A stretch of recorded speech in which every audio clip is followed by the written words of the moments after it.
33 years ago, my sister and brother-in-law left Haiti and migrated to the Dominican Republic, specifically in Guaymate,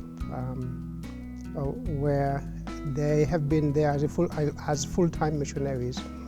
And over that course of time, they have done quite a bit of ministry work. We have been able to take at least 4 medical trips there.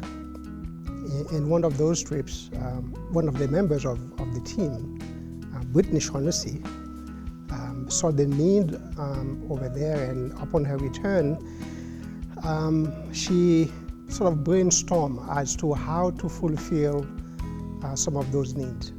While we were on our first trip, Mike and Adam had kind of planted a seed in my head that I should be looking around for ways or things that we could practically meet the needs of the people, spiritually and physically, that we met in the Dominican Republic. So having fallen in love with the kids and playing lots of games and trying to converse back and forth in Spanish and English when I know no Spanish, I felt like God had really put it on my heart to think about ways that the students here could practically help the students in Guaymate. One day she came in and just pitched us this idea that she had about how we could collect school supplies from our students that would go right along with our back-to-school bash. I knew that students would be going out and getting school supplies.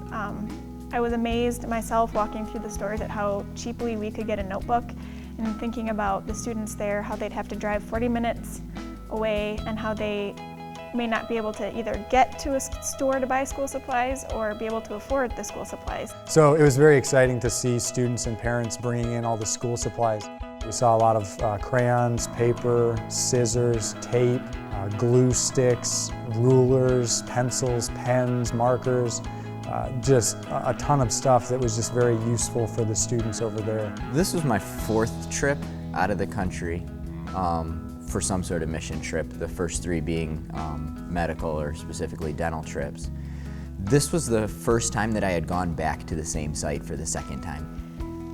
It was really nice to see too John's sister Savita for the 2nd time and see how encouraged she was by us returning and helping the students, and just the excitement that was in the air that we had come and we had brought something. So when we got there, we divided out all the supplies into different individual packets for the students. There were 127 students total between kindergarten through 8th grade.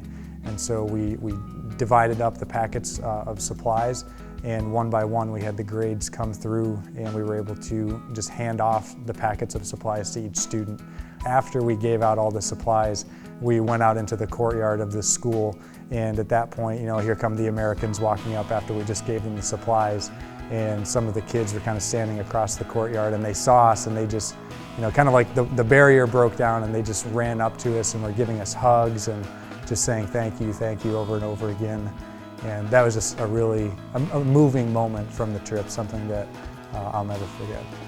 I'd say it's two things that really impacted me on this trip. The first was just to be able to see some of the same people. One particularly was when we first went to the school, and the one girl ran up to me and said, "Your name's Brian." Like, she had remembered me, and you know, we saw hundreds of people there the first time. I couldn't tell you her name. But just to know that she had remembered my name 6 months later, and I'd probably seen her for 10 minutes at some point in the first trip, just to see some of those same faces.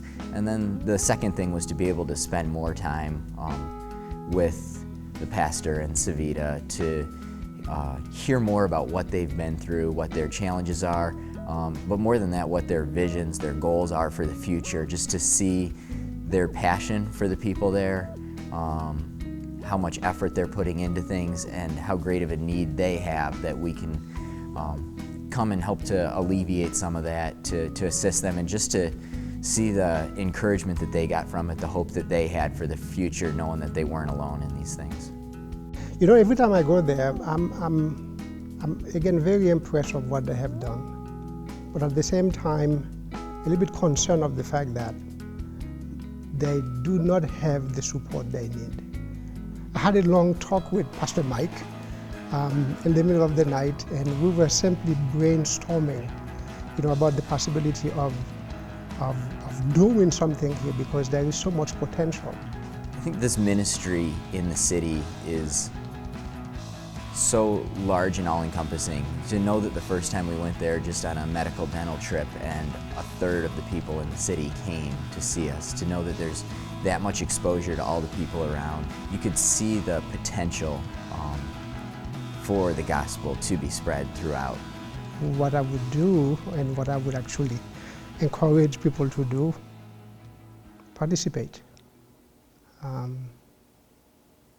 Kingdom's work. Doing things beyond the four walls and beyond the confine of our even country here. Branch it out.